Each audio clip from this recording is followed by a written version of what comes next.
Because it's the People's Channel and I want the audience to have their say on the events of the day. We're dynamic. We do something different. Democracy shows that the wisdom of the nation is in its people.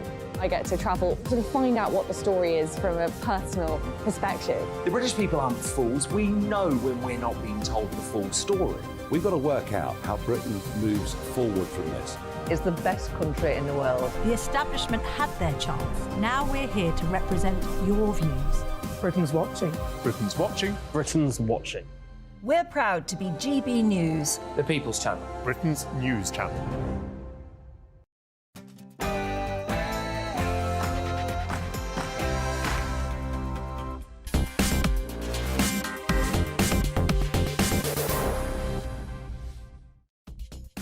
Good evening. On the back of the debanking row, the Financial Conduct Authority have sprung into action, writing to all the big banks saying, tell us who you closed down. But we'll debate tonight whether they're actually fit for purpose. The Labour Party have got a 5-point migrant plan. They're going to stop any migrants being in hotels. We'll try and find out whether that really is going to work. And a huge cyber attack on the Electoral Commission. Pretty much the data of every single one of us has been hacked. We ask, in an age where we're moving more and more towards digital databases, what could this mean if we had digital money? But before all of that, let's get the news with Ray Addison.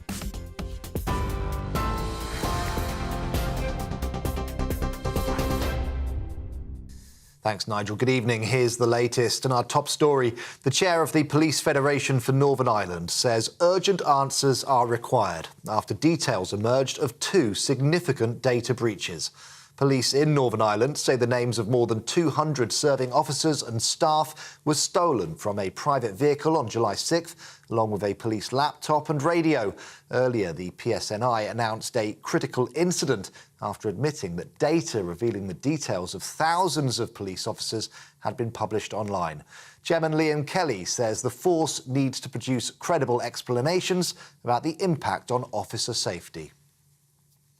A British man is among 5 people who've been shot dead in violent protests in South Africa. The 40-year-old, reportedly a doctor who was visiting the country, was killed in Cape Town last Thursday. It's believed that he'd taken a wrong turn when a group approached the vehicle and shot him.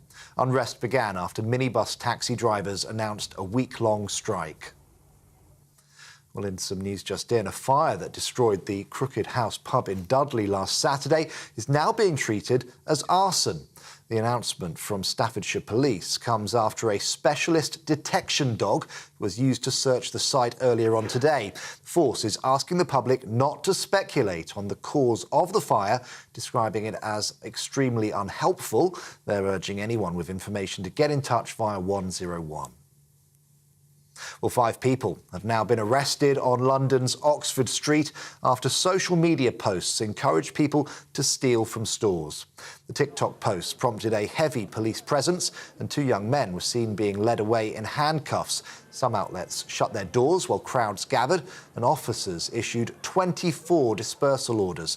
A spokesperson for the Mayor of London told GB News anyone who's seen the content encouraging them to commit crime should ignore it. Strikes by staff at Gatwick Airport will cause disruption during the bank holiday weekend as workers announce fresh walkouts. It's part of an ongoing dispute over pay. The Unite Union saying that around 230 workers, including ground handlers and those who assist passengers, will walk out for 8 days from August 18th and then again from the 25th. A surge in illegal people smuggling gangs is to be tackled by a new deal struck between the UK and Turkey.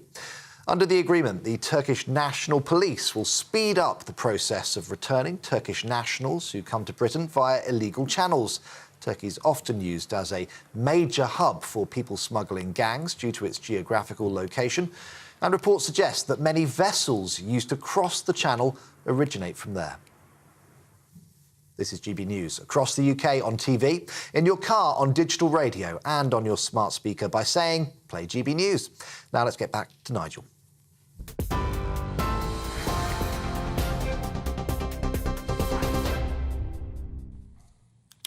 Well, there's no doubt that Jeremy Hunt did spring into action pretty quickly after my subject access report from Coutts Bank was published. Perfectly clear, I had been debanked because of my political views and not aligning with the values of the bank. And the question I was asking was, how many other people has this happened to? Well, Jeremy Hunt, he really did move very, very quickly. He wrote to the Financial Conduct Authority, the regulator, and he said he wanted them to urgently investigate what had gone on. Well, a statement has come out today from the FCA as follows. We have sent an information request to the largest banks and building societies. This follows our announcement of a data exercise to investigate account closures. Firms have until the 25th of August 2023 to provide information on the number of customers that have been terminated, the number of customers suspended, the number of customers denied services, the reasons for all of the above, the number of banks' complaints that have been received on the issue. This will include asking if accounts have been closed because of expressions of political or other opinions. We're asking you both, personal and business customers, including pawnbrokers, charities and political parties. We will analyse the results and provide an initial assessment by mid-September. We're undertaking this work to better understand the scale of account closures and the reasons behind them. We will share our analysis with the Chancellor. We are also actively engaging the largest payment firms on this topic. So the 25 big banks and big building societies have but a few days to come back to the FCA and to explain themselves. Let's hope this really does shed light on the closure of personal accounts, of business accounts, and the scale of the problem. So the FCA have acted. But where have they been? Where on earth have the FCA been whilst this national scandal was unfolding? It took me to lift the lid on all of this and for others to start coming out, but the FCA should have been onto this a long, long time ago. Well, where have the FCA been? Well, I suspect they've got rather different priorities. You see, if you look at their website, for example, you will see an article entitled Pride Matters in Financial Services and Beyond, written by Alora Dawes, who holds a senior position within the FCA.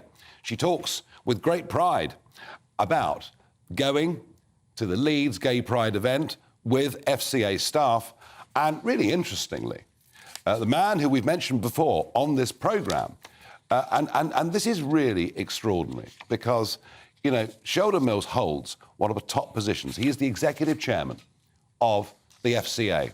And he recently went on a march too. He said, I mean, wait for this. This was a march for transgender, non-binary, gender non-conforming and intersex people. So, as a cisgender gay man, I was an ally. And that made me reflect on the need to continually seek to support and make visible the less than 1% of the population who are transgender and face significant challenges in so many aspects of their daily lives.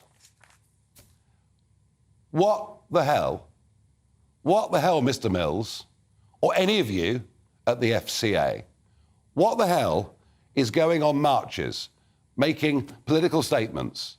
What the hell has that got to do with financial market regulation? I would say pretty much nothing. So even though the FCA have finally been forced to act on the closure of bank accounts, it's pretty unfit for purpose as an organisation. They seem to have a completely twisted sense of priorities. But this is the sort of woke tide that is going through not just our corporate companies, but clearly it's coming from and being encouraged by the regulator themselves. Maybe that begins to help explain what a mess our banking system is in, because, as ever, the fish rots from the head down. Now, I'm joined by Bob Lydon. He's an independent financial advisor with huge experience in the field of banking, written many reports on it. Bob, to begin with, I was fascinated to see what you wrote about the status of politically exposed persons and just how many people were in that category. Yes. I mean, it's thousands, isn't it? It's 90,000. Yes. This has gone mad, you know. And then on the other hand, you have countries who can give out their lists which have got 50 people or something, and they would, because those are the countries that should be coming under heavy scrutiny. So it's become an industry in itself and fed from a data vendor, usually just the one, who, if they're charging $100,000 a year or a month, they have to produce fat lists, don't they? They can't produce a zero list which is blank. So it's become an industry where more and more people get tagged. Yeah. And once you're tagged, it's a black mark, very difficult to remove. Yeah, 90,000 people, politically exposed persons, and from what I can make out, Bob, not one single case of anybody in that category being associated with money laundering at any point in the last half a century. Well, I don't think that's necessarily fair, but you'd perhaps be talking about 5 or 6. Okay. We're a country which is not tagged by these global bodies, Financial Action Task Force, Moneyval, as having high incidence of grift, of people taking 10% off the top. Yeah. And yet we've got 90,000 PEPs. It's ludicrous. Moving on, cash. 5,000 bank closures around the country, a huge reluctance now for banks to take cash, either from individuals or from businesses. And we learned from the 11th of September that NatWest are going to put very strict limits on the amount of cash people can put in and take out. Are the banks trying to drive cash out of the system? Yes, they are. What we're talking about, you don't have to read very much into things like the UN sustainability goals, all the stuff during the pandemic that cash transmitted the disease. Yeah. And, cash is bad for financial inclusion. Everybody's got to have a bank account. Well, hold on. Cash is extremely good for financial inclusion. What you've got is really a campaign coming. It presents itself like different heads of the Hydra, but it's kill off cash, get onto digital currencies. Everything is distributed or done through a Visa or MasterCard-like business arrangement, where there's a hell of a lot of fees, 3%, 5% off the top in every transaction. Yeah. They love that. That's why they want digital currency. Yeah. Oh, I'm sure once cash is removed completely, those fees will probably go up and not down. It wouldn't be too difficult to guess at that. Now, Bob, the FCA have acted today. They've given this deadline of the 25th of August to the banks. My view is they should have been doing this a long, long time ago, because this has been developing into a huge scandal for a very long time. But when I showed you earlier the statements from Sheldon Mills, the engagement of the bank with Pride and other political campaigns, I mean, what are they doing? Isn't their job to regulate financial markets? Well, yes, but it's difficult when you have the Bank of England say the major stream of work on greening the Bank of England. You're right. It's great for management to have targets like that, because they can basically mark their own homework. Yeah. Say, we've achieved this, that, and the other. And yet, underneath it all, what they're really supposed to be concentrating on, like inflation or bank service provision, goes to hell in a handbasket. It's brilliant. But the answer with the FCA, I mean, in my personal experience, was trying to help, really going back 5 years, a certain type of payment company not to get debanked here, and the FCA was on the other side. They were effectively saying, banks can cite commercial reasons for somebody. Yeah. They were inventing excuses for the banks not to provide service. So they've actually been on the other side of this argument for a very long time, protecting the banks against the customer. Would you agree with me that the FCA... Bob, would you agree with me that the FCA is simply not fit for purpose? Well, it has its various purposes and it invents them. I don't know. I mean, let's see. The timelines are very short. Yes. In my experience, people would, the banks would say, we've paused your application. Well, why? I need service now. They wouldn't ever say, I've rejected you. They'd delay, they'd do everything possible to say, we haven't rejected you. Yeah. So given that, when you ask a question, or the FCA ask, how many people have you rejected? They'll say no one. You need to go through very carefully what the FCA has said and think about how the banks can wriggle out of saying, well, yes. We'll know pretty Let's soon. see. We'll know pretty We soon. will. Whether this is At least it isn't a 5-year process in this case. No, unlike the COVID That's inquiry. No, absolutely. No. Bob Lydon, thank you very much indeed, Lynn, for joining us tonight you. on the show. Now, it's been Migrant Week all week with the Conservatives coming out with statements, everything from sending people to the Ascension Islands to, of course, their deputy chairman, Lee, upsetting one or two people. But what is Labour's solution? Well, they've come up with a 5-point plan. It's funny, isn't it? Everybody seems to use 5-point plans these days. We're going to go through it and see, would it actually make any difference at all? What you get for breakfast is something that, if we do our jobs right, you will wake up to news that you didn't know the night before. It's a conversation. It's not just me and Eamon. We want to get to know you, and we want you to get to know us. From 6, it's Breakfast with Eamon and Isabel. Monday to Thursdays on GB News, Britain's news channel. Westminster is going around in ever-decreasing circles, followed by the media. Britain is broken. How on earth did we get into this mess? But more importantly, how do we get out of it? Join me at 7 p.m, Mondays to Thursdays on Farage, here on GB News. We will have open, rational debate. We've got to work out how Britain moves forward from this. Join us here on GB News, the People's Channel. Britain is watching.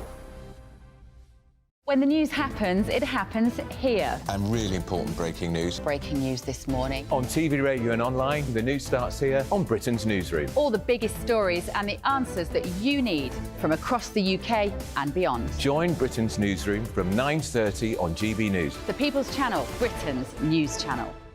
Join me, Patrick Christie's, Monday to Friday, 3 till 6. We tackle the day's news agenda like you've never seen before. It's high tempo, high octane, the most controversial topics, and the best guests. You will not be able to take your eyes and ears off it. I'm not afraid to ask the questions that you really want answered. 3 till 6 p.m, Monday to Friday on GB News, the People's Channel, Britain's news channel. People in Britain, they love free speech, but they also love fair play. I don't care if I'm speaking somebody from a trade union, from the Labour Party, somebody from the SNP. And I think the viewers like to see that actually we can challenge one another, but in a positive way. We think we ask the questions that people want to ask, and often we ask the questions that we wanted to ask in Parliament but never got the chance to ask. So join us every Saturday, 10 a.m. till noon on GB News, Britain's news channel. It's all about family, being in people's living rooms, all the interaction and getting to know who our viewers and listeners are. When I was young, my dad used to say, "Nana, stop arguing." I wanted an outlet that would enable me to give my opinion. People are going through a really hard time right now, and I know that you don't feel like you're being listened to by the establishment. I came to GB News because it's the People's Channel, and I want the audience to have their say on the events of the day. We're dynamic. We do something different. Democracy shows that the wisdom of the nation is in its people. I get to travel to find out what the story is from a personal perspective. The British people aren't fools. We know when we're not being told the full story. We've got to work out how Britain moves forward from this. It's the best country in the world. The establishment had their chance. Now we're here to represent your views. Britain's watching. Britain's watching. Britain's watching. We're proud to be GB News, The People's Channel. Britain's news channel.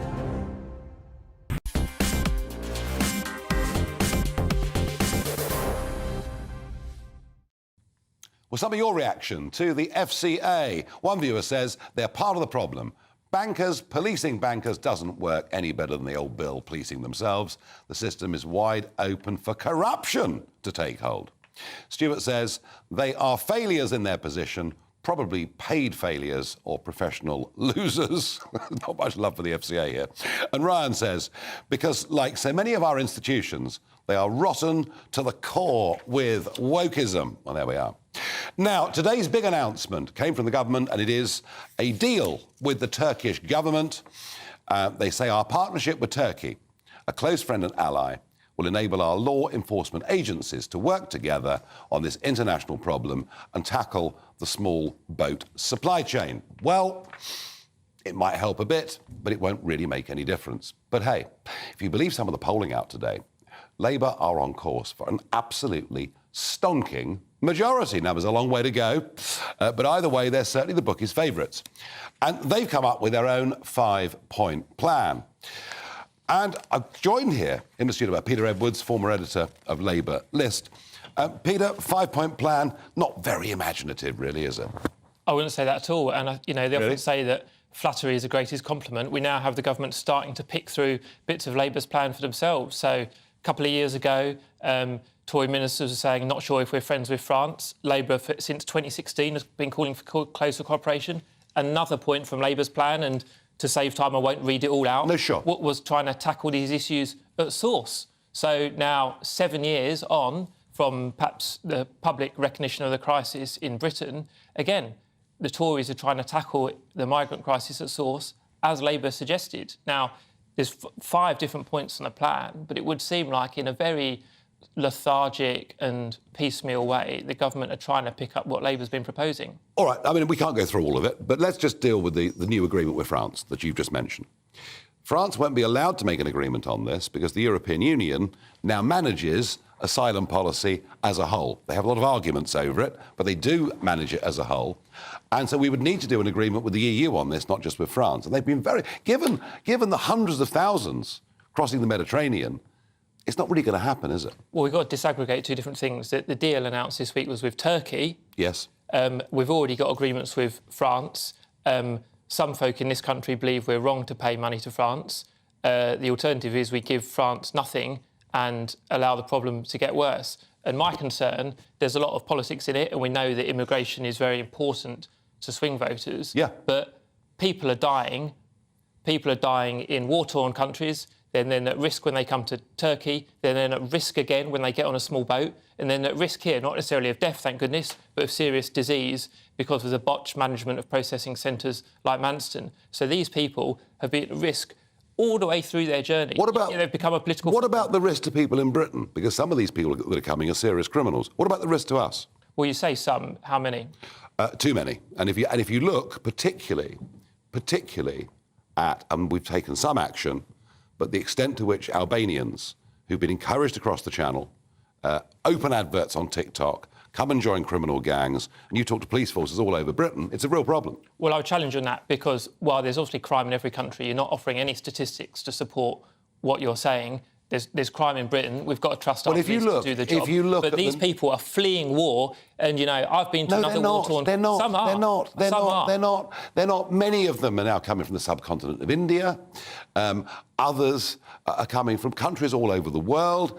And even if there are genuine refugees among them, we're not handling it well. Look, there's no question the public are upset about this. They see a sense of injustice and unfairness. Huge social waiting lists, for British people. They see people coming in and, as they perceive it, getting everything. And by the way, whatever the Tories come up with, there's a round tonight between Robert Jenrick and Lee Anderson. Jenrick says our policies are working. Anderson says they're not. But one thing that really interested me was, it was said today in the 5-point plan, Labour would clear the backlog and end hotel use. How on earth are they going to end hotel use? There are 50,000 people currently in hotels. Well, Labour have got tons of ideas which the government are gradually pinching. So one was to spend the Rwanda money. I have to remind your viewers, 0 people sent to Rwanda so far. 140 million quid. To spend the Rwanda money on a cross-border force, so closer cooperation with France, but also with other countries like Turkey. Clearing the backlog, I think, will take time. If they win, it's obviously not going to take a day or a week. I'd imagine it will take several months. But at the moment, the government seems to be spending money on triaging a problem while falling out with our neighbours like France. Labour want closer cooperation, and they want this cross-border force, because we know putting folk in hotels, let alone on a barge that's where are you going to put them? A prison ship. Where are you going to put them? It's disgraceful. Where are you going to put them? We need faster processing. Processing has slowed down. Okay. And when you talked about criminals, Nigel, again, I have to challenge you. You didn't use any statistics. Well, I'll give you over 10% of the prison population is now foreign-born. Part of that is what is happening with illegal migration into Britain. Well, that's so generic, because your point was about Albania, and then you have a stat... Albania's a massive problem. Let me give you a stat. The Home Office is processing 10,000 fewer claims per year than it used to. So we can all agree, left or right, under this government, it is less effective by any given statistical measure of tackling it. And would Labour's people's lives are at risk. Would Labour's solution to the backlog be just let everyone stay? Of course not. And I'm sure some folk on the Tory backbenchers say that. Labour, I think, have wised up over the last decade. They recognise public concern over immigration as a perfectly reasonable thing. But I'd also remind you, in your statistic-free zone, that Labour has a narrow lead on public trust on immigration, according to Ipsos Mori poll. I know. Narrow lead. We are on course this year. Who's to say? Maybe 60, 70,000 people will cross the English Channel this year, I would guess. That's about what it's going to be. 50,000 in hotels. Yes, processing is slow. But here's the biggest problem, Peter. When people are found not to have a valid asylum claim, actually sending them back anywhere has proved to be almost impossible with our own courts and the ECHR. And Labour can't solve that. Well, the key thing, really, is about how the law is drafted and by judges, because there's been the biggest deflection exercise of the last 10 years to blame this on lawyers or, quote-unquote, lefty lawyers. Lefty lawyers, as if they're all the same. A lawyer takes an oath to represent their client to the best of their ability based on their training. So the government pass the laws and then the government blame other people when they feel the laws are not working. If the laws are not working, that is the government's fault. And if people are being taken off a plane at midnight in the name of justice, that's decided in the interest of fairness. Well, yes, and indeed, we've seen murderers taken off planes at midnight as a result of campaigns. Well, then the government has to get it right. Labour opposition's river. Final thought on this. You know, I can see what Labour is saying. To be honest, what they're saying is not very different to what the government's saying. Not very different, going through these points. Do you actually believe that a Labour government, which we may well have, September, October next year with a big majority, do you actually think there's anything in these 5 points will stop the votes coming? Yeah, I think that will take time, and I'll give you two quick reasons. One is because I think Labour are pragmatic, and the reason the 5 points aren't on the front pages every day, because they're not exciting, they're not sexy, but they're actually about doing the detailed work, spending money in the right places. The other point is Rishi Sunak swings between ideology, say some mean things about sending folk to Rwanda, and total pragmatism, where he is running terrified of Tory backbenchers. I'm sure you'd agree with this. Just like Liz Truss did, just like Boris Johnson did occasionally, and just like David Cameron did. They are terrified of the Tory backbenchers, and the Tory backbenchers are dictating Conservative government policy. They're terrified of a majority public opinion in this country. The majority of people are appalled by what's happening in the Channel. I think we're all appalled at people dying. The question is what you do about it. Do you have a row with France and tell fibs about sending people to Rwanda when it's not happening? Or do you actually get in the weeds of the detail? They might have gone to Rwanda, but for a court in Strasbourg. We'll continue this. Thank you very much. Now, as a result of my debanking campaign, I've asked people to come forwards if they've suffered very badly. And it isn't just the banks. Often payment platforms can be a real problem. And I was written to earlier on this week by a man called Martin Zurek, a director of Elco Limited, Elco Direct, a company up in Newcastle, and they sell gloves and kit for building sites, etc. And there was a major, major problem with their eBay trading account. Have a look at this on the screen. It was hacked, it went wrong, and it finished up £135,000 in debit. This has led to huge problems for Martin, and he's on the verge. When he emailed me, he's on the verge of losing his home, losing his business, losing everything. And it seems that the FCA and others simply don't care. Well, Martin Jurek joins me down the line right now from Newcastle. When you say you went to the FCA, you went to the police, you went to others, I mean, were you simply given the brush off? Good evening, Nigel. Yes, absolutely. I've contacted FCA and I've been told this will be escalated to the higher senior level. That's all I was told. There's nothing to come back on. There is absolutely no form of communication with them. I've contacted the police. They essentially stated this is not for them. Yeah. It's simply not something that they will get involved in. Now, if you have gone and stolen £135,000 from a bank, I'm sure the discussion will be different. But because this has been defrauded through eBay, nobody seems to want to know. But it's a big platform. NCA, they didn't want to know either.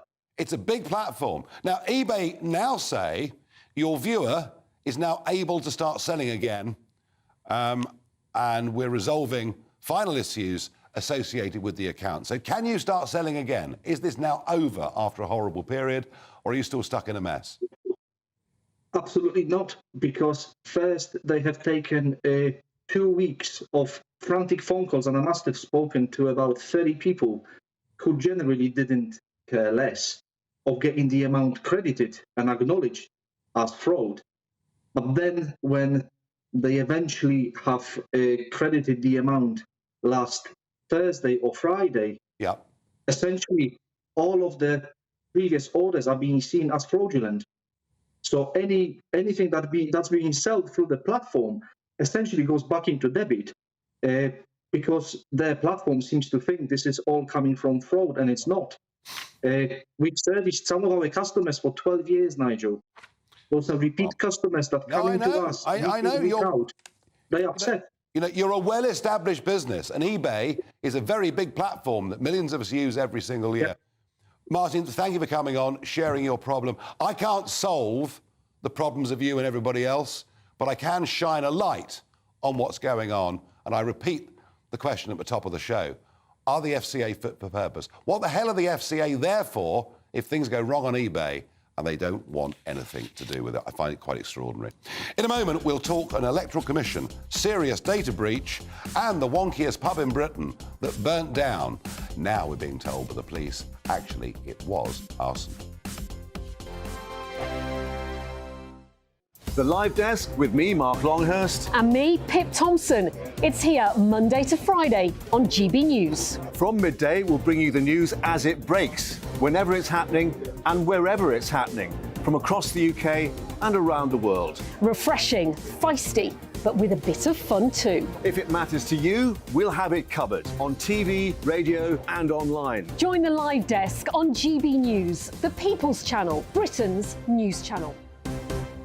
So Jubes and Kerr, we tackle the issues of the day with real, robust debate, both sides of the fence, battling it out with me in the middle with my forthright opinions and views. And often really interesting things happen because you start with a position and then by the end of the debate you find actually, well, I might not have thought about that one. What we need in this country is 2 new political parties. You should maybe think about doing a 2024 calendar. I'm Michelle Dewberry and I'm keeping you company right through until 7 o'clock this evening. GB News, the People's Channel, Britain's watching. Monday to Thursday, 9 p.m. till 11 p.m. Join me, Dan Wootton. I'll bring you the sharpest takes and hottest debates. Do you not believe in prison? I don't believe in prison. I'm completely stunned. I guarantee you there'll be no spin, no bias, no censorship. I actually was personally quite offended by it. And no reason to go to bed. So I guess they've always been quite woke. That's Dan Wootton tonight on TV, radio and online. Monday to Thursday from 9 p.m. till 11 p.m. on GB News. The People's Channel, Britain's news channel. In a world of dull and predictable radio and TV shows. Oh, hi. On Mark Dolan tonight, we've got big guests. We drill into the big stories of the day. The show adds up to a brilliant listening and viewing experience. Mark Dolan Tonight is the most entertaining current affairs show ever, and that's a fact. That's Mark Dolan Tonight, Friday, Saturday and Sunday from 9. Only on GB News, Britain's news channel. Like all families, we have arguments every now and then, but actually we agree on what the mission of GB News is, and that's the most fundamentally important thing. GB News provides the kind of platform that lets all voices be heard. We don't hold back. We're free to say what we really think. Just because some people who live in a tiny little Westminster bubble think that their particular story is important, that's not the most important story for me. And often they will be difficult stories, stories that you won't find on the establishment media. Because what people think in the north of England may be very different to what they're thinking in the home counties. We're going to carry on telling the world what life is really like for households up and down the UK. We love to be in your car, in your kitchen as you're having your breakfast. Whatever you're doing, you are part of the show. If it matters to you, it matters to us. Britain's watching. Britain's watching. Britain's watching. We're proud to be GB News, the People's Channel, Britain's news channel.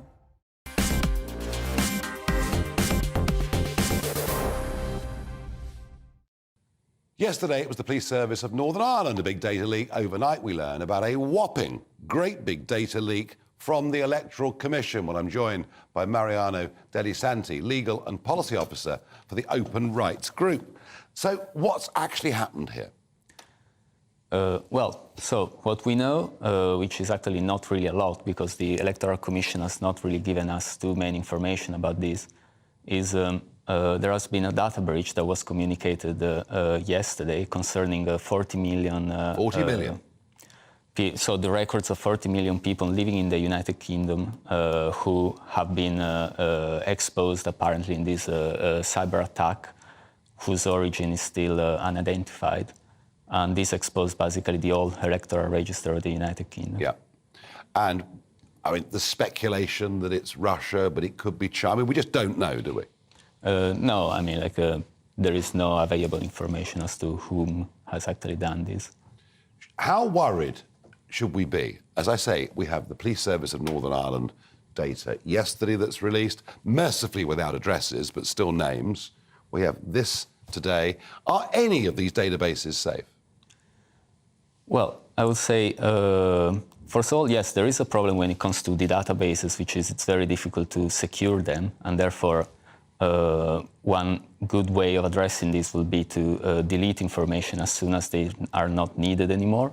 Here the Electoral Commission is telling us that they retain this information for more than 10 years, which is probably more than it is actually needed. But I would say this story is more telling of a different issue at stake, because on the one hand, you have the Electoral Commission really downplaying the risks which are associated with the data breach which has happened. And on the other hand, you have the Electoral Commission who are not really complying with data protection rules in the United Kingdom. That's quite an accusation. And you do... Well, it's fundamentally what they have said. And most importantly, you do have the Information Commissioner Office, the Data Protection Authority in the United Kingdom, who seem pretty complacent about the situation. Yeah. And this is just one of the many instances where the Information Commissioner has not really done a lot about public authorities not being very compliant with data protection law. Interesting. I've got a complaint into the ICO office about GDPR breaches and my data and my stuff and my bank being leaked, and they don't appear to be very interested at all. Complacent is the word.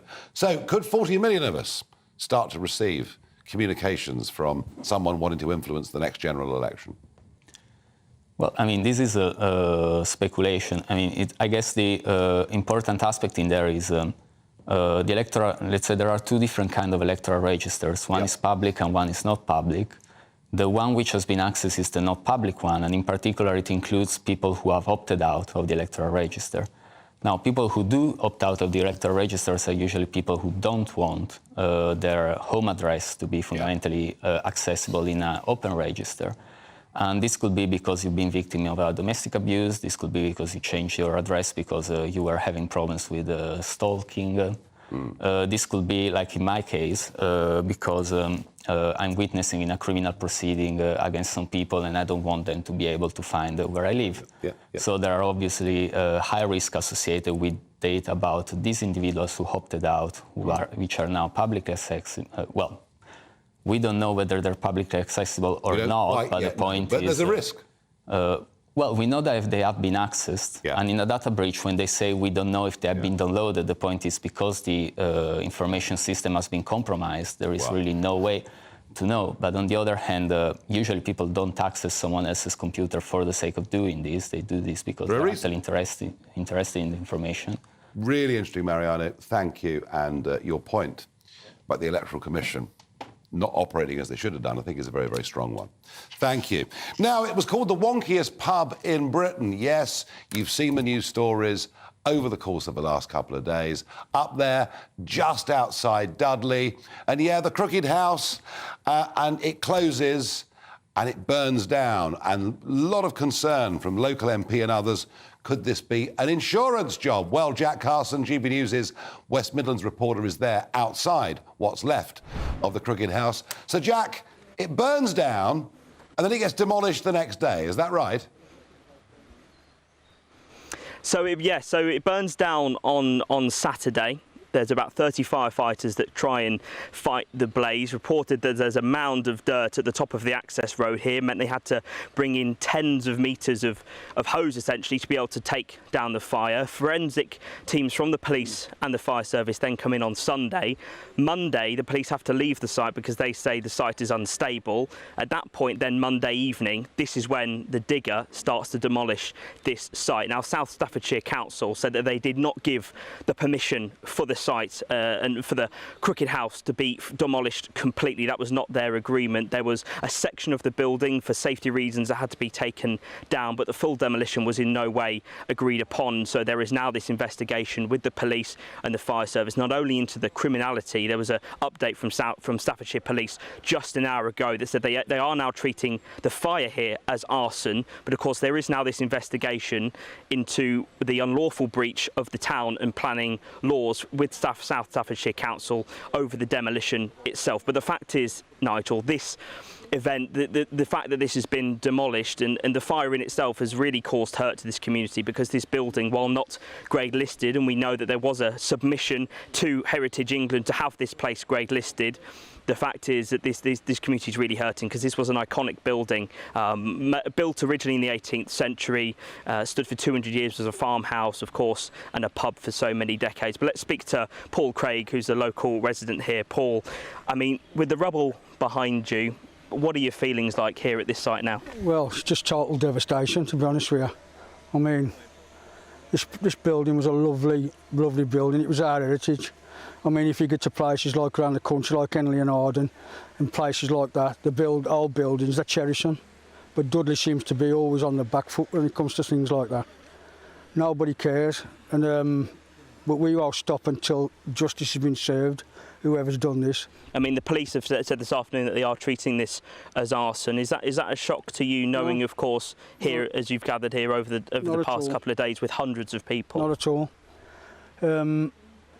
A blind man and his dog could see that it was arson.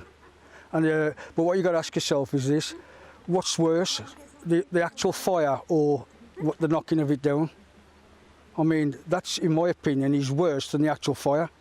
Because if it was just for the fire, we had some sort of chance of like repairing it. But where they've left it like this, they give us no chance, really. I mean, Andy Street has come out quite strongly in this. Has said that this place needs to be built back brick by brick, but that was before the demolition. That makes this so much harder now to bring back the Crooked House in any shape or form. It does, but there's a way. It can be done. It can be done. I'll never say never. And I mean, them putting old buildings up down the Black Country Museum all the while. I know this is a bit more difficult, but it can be done. And whoever's responsible ought to be made to put it back exactly how it was. OK, Paul, thank you for joining us this evening. I mean, that just gives you an example, Nigel, of the strong feelings here. The fact is the local people here are not going to give up this fight until they get those answers. Absolutely. Jack Carson, thank you very much indeed. Well, I'm sure, folks, without making any accusations, that sequence of events cannot have been coincidental. Now, a couple of What the Farage moments. The first, an extraordinary civil service headcount. Would you believe that since 2016, the civil service has increased by 25% headcount? Unbelievable. And you hear all this talk about let's get out of London, let's decentralise. Well, the civil service numbers in London are up by 33%. And if that doesn't shock you enough, civil service money, payment, salaries, bonuses to civil servants is up by 60% since, you can't believe this, since 2016. So we've become ever more centralised, ever more bureaucratised, ever more tied up in knots and rules, but the civil servants, many of whom, of course, spend most of their life working from home, do rather well. Lawlessness in London. Oxford Street has been deteriorating for some months. Huge numbers of people sleeping rough at night. Burglaries, violent assaults. But today, it went a step further. People using social media to encourage gangs to go and rob stores. And you can see the violent scenes on these pictures, the police getting involved, but mobs just trying to get into shops to, ransack, to loot. 5 arrests have been made. But somehow, because the similar thing happened in New York last week, where through social media people were encouraged to gather in a pretty violent manner, somehow a way's got to be found to stop social media platforms being used for criminality. Now, right across the country, we have the rollout of low-traffic neighbourhoods, the plan for 15-minute cities, the ULEZ extension in London. All in all, the motorist is having a very, very difficult time. But what about the businesses? And I'm going to be joined in a moment by Clint Pugh from Oxford, who's lost his business as a result of a low-traffic neighbourhood. Do his local council even care? Monday to Thursday nights on GB News. At 6, it's Dubes & Co. 7 o'clock, Farage. At 8, join Jacob Rees-Mogg. And at 9, Dan Wootton Tonight, followed by Headliners. On TV, radio and online. This is GB News. Now then, Lee Anderson here.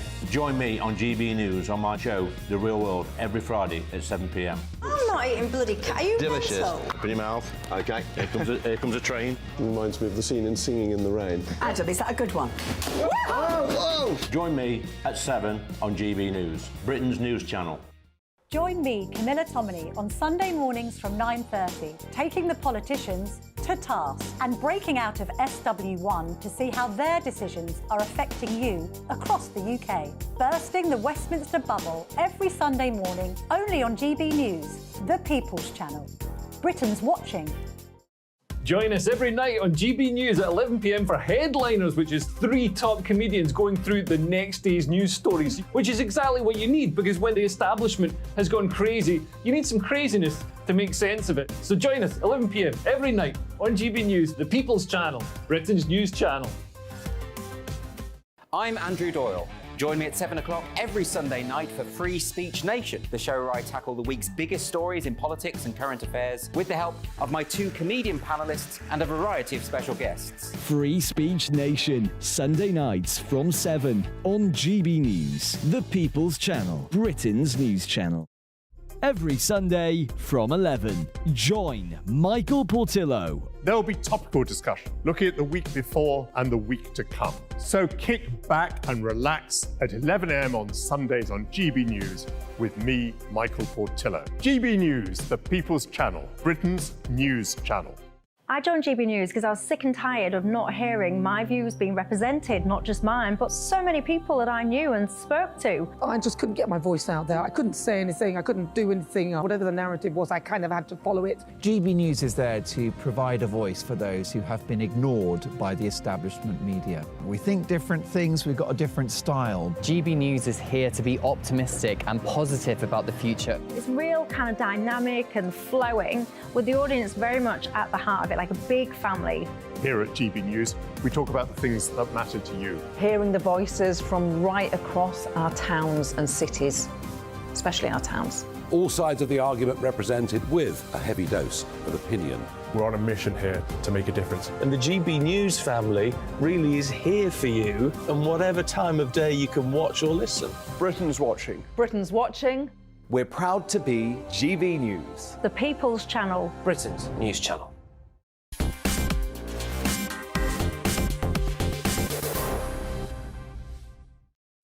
They're happening in Newcastle, they're happening in Canterbury, they're happening in Bristol, and yes, of course, they're happening in Oxford. Low-traffic neighbourhoods. Plans actually to have what are called 15-minute cities. And, of course, the argument all round the edge of Greater London and into the counties outside about the ULEZ extension raging at the moment. But it does seem that we have a lot of politicians and local councils who are very pro-bicycles. But unfortunately, most of us need cars. But what about those that are affected by low-traffic neighbourhoods? Well, Clint Pugh is not just the father of some famous actors. He's a restaurant owner and now an anti-low-traffic neighbourhoods campaigner. He's part of the Together campaign, who we featured, Alan Miller and others, many times on this show. Clint, you're from Oxford. They've been doing their best to drive out motor cars in the centre of Oxford for years, with the pedestrian zones in the middle. But tell us your story. Well, as we were coming out of COVID, We found the odd leaflet under the door as we were trying to prepare to open our restaurants, and we discovered in the end a word called LTN. Had no idea what it was. Eventually, in May of last year, they rolled out along the Cowley Road and the Iffley Road are two very important roads that come into the centre of Oxford. And all connecting roads for 1.2 miles were suddenly blocked. They took away single yellow lines, which it meant we needed people to come from the shires, because on the Cowley Road, probably Rishi Sunak has obviously probably gone there when he was at college, probably to my restaurants. But what's happened is the people that from the shires now can't get in. There's nowhere to park. So we're reliant on the community, which will be part of their 15-minute city, to somehow support these 200 and something businesses. Most of them, English is their second language. It was an easy target for them to actually close this. Now, of course, I'm being very vocal. I'm not against, of course, we'd all prefer a greener, cleaner Oxford, but they could have done it gradually. They could have probably closed a third of the roads first and seen how it went. And when we called them out, of course, they haven't done anything to try and make it any better. It's like, suck it and see. Is this LTN experimental at this stage? Well, I'm not exactly sure, to be honest with you. All I know is that we have to keep being vocal about it because the damages happen. I've had one of my sites repossessed by the landlords because I was so far behind with the rent.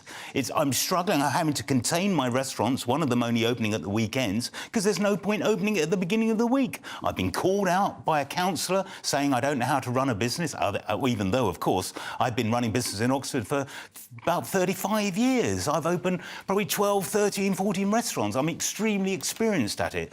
But it's how do you cope, having just gone through COVID? We've got a painful recession. We've got the Bank of England hiking up the interest rates, which are not going to curb the power companies, which are the ones causing the inflation, as far as I can see. All it's going to cause is further economic damage. But if the councils don't listen, and I've been saying this back at a meeting back in November of last year, something has to be done. You're killing the lifeline and the blood to Oxford. Have all the traders got together? We're trying. Don't forget, we're on the back foot. And don't forget, this was all pushed through by people that probably live local, that are into riding around their bicycles, working from home. They're obviously a very clever group of people, but they're not being sympathetic. They're not, and also, but they won't be so pleased when all this community, this busy, thriving community of businesses close down, because that's what's going to happen. They must feel, Clint, the local politicians in Oxford, and it's a quite a healthy Labour majority. Well, and Green and Liberal, yeah. And Green and Liberal, but Labour are clearly there, and they must think they've got public support for this, or are they just driving this through? I think they're just driving. They have an ideological idea. Now, we appreciate the idea, but it's how they've executed it. This is the problem. But then they did the same in Oxford when they built the whopping great Westgate Centre, which has killed the centre of Oxford. There's huge parts of the High Street and Cornmarket Street, they're empty or, now full of rubbish shops. They have killed the community inside. But that then is driving cars into the biggest car park in Oxford. So, at one hand, they're killing the Cowley Road, taking away car parking, so encouraging cars to go to the Westgate Centre, which was a Labour project, which should have been a beautiful little village, no cars. I don't understand why they don't try and persuade locals to not park their cars. Ultimately, it seems to me that a lot of these councils and cities around the country, that it'll be ULEZ will be pretty much everywhere, and that ultimately, they want to charge us per mile, don't they? It's the money. It's the tax. They can see that coming. 35 million drivers. I mean, I live out on the edge of just outside of Oxford. And from what I gather, I found out today, I'll only get 25 permissions to be able to drive around these 5-minute areas. That means I can go in and cross over to another one of these areas. Now, can you imagine a year or two's time, we'll be charged for everyone, won't we? You can imagine, so as the little old lady, I'm thinking about my mother-in-law, how is she going to get to hospital? What's she going to spend 3 hours on a bus to get there? I mean, it's not going to work, is it? It's obvious. It's a tax on the poor, especially in London. I mean, but we don't have an underground system. I can tell you. I mean, ULEZ. Who's ULEZ going to affect? It's the poor. Van drivers and those that can't afford new cars. And I live right out on the edge.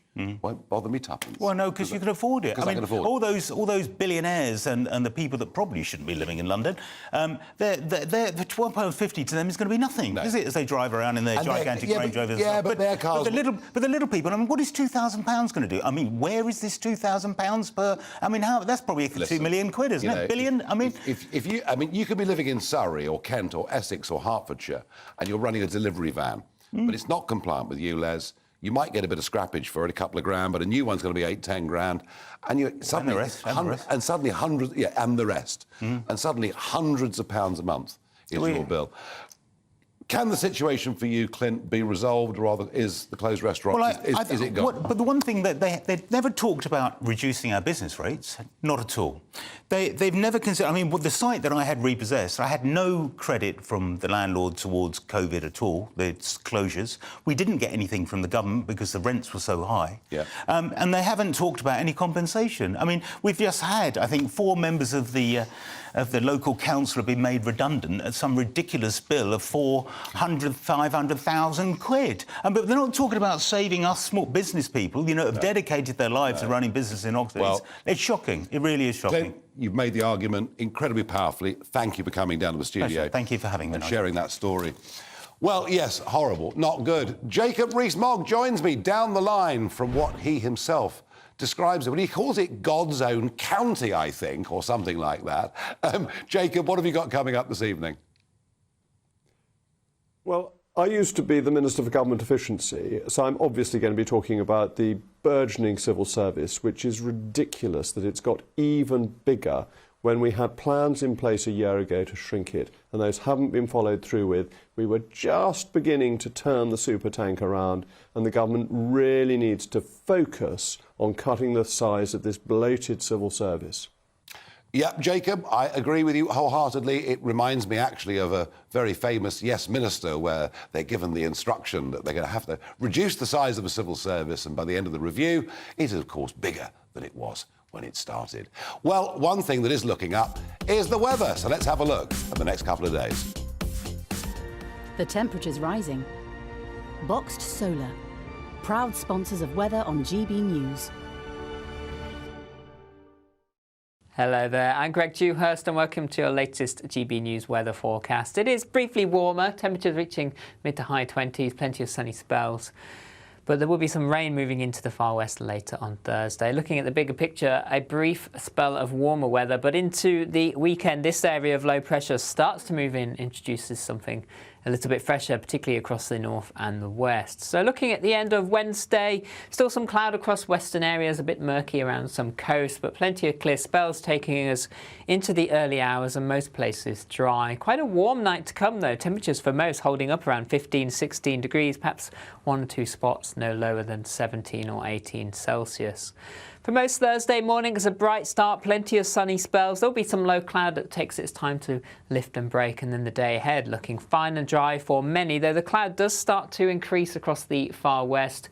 By the end of the day, perhaps 1 or 2 showers developing over the higher ground of Wales, and temperatures lifting 27, 28, possibly even 29 Celsius. We've not seen these numbers for quite some time, so quite a warm feeling day. Into Friday though, a weak weather front pushes its way east across the country first thing, introducing then slightly fresher conditions into the afternoon, a mixture of sunny spells and scattered showers. Some of these showers could be heavy towards the northwest of the UK and